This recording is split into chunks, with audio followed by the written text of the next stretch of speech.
L'uomo di Dio Francesco si era abituato a cercare non il proprio interesse, ma soprattutto quanto vedeva necessario alla salvezza del prossimo, e sopra ogni altra cosa desiderava di essere liberato dal corpo e stare con Cristo. Per questo il suo maggior impegno era di tenersi lontano dalle sollecitudini terrene, così che neppure per un istante la polvere mondana potesse fare ombra e turbare la luce e la pace della sua anima. Si rendeva insensibile a tutti i clamori esterni e, raccogliendo tutti i suoi sensi esteriori e dominando ogni movimento dell'anima, viveva assorto nel solo Signore. Come è detto della sposa nel Cantico dei Cantici, nelle fenditure della roccia e nei nascondigli dei dirupi era la sua abitazione.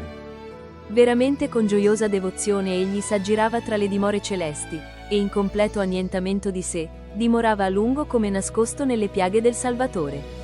Perciò cercava luoghi solitari per poter lanciare completamente la sua anima in Dio. Tuttavia, quando c'era bisogno, non esitava un istante a passare all'azione per giovare alle anime e alla vita dei fratelli.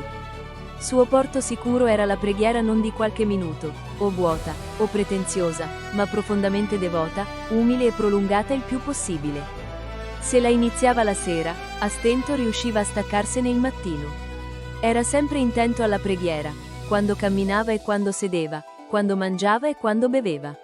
Di notte si recava, solo, nelle chiese abbandonate e sperdute a pregare, così, con la grazia del Signore, riusciva a trionfare di molti timori e di angustie spirituali.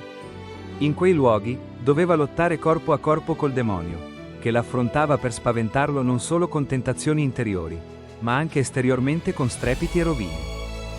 Ma Francesco, da fortissimo soldato di Cristo, ben sapendo che il suo Signore poteva tutto dovunque, non si lasciava per nulla intimorire, ma ripeteva in cuor suo: «Non puoi, o maligno, scatenare contro di me le armi della tua malizia, in questi luoghi più di quanto mi faresti se fossimo tra la folla». Era veramente fermo e costante nel bene, e null'altro cercava se non di compiere la volontà di Dio. Francesco, infatti, quando anche predicava la parola del Signore davanti a migliaia di persone, era tranquillo e sicuro, come se parlasse con il suo fratello e compagno. Ai suoi occhi un'immensa moltitudine di uditori era come un uomo solo, e con la stessa diligenza che usava per le folle predicava ad una sola persona.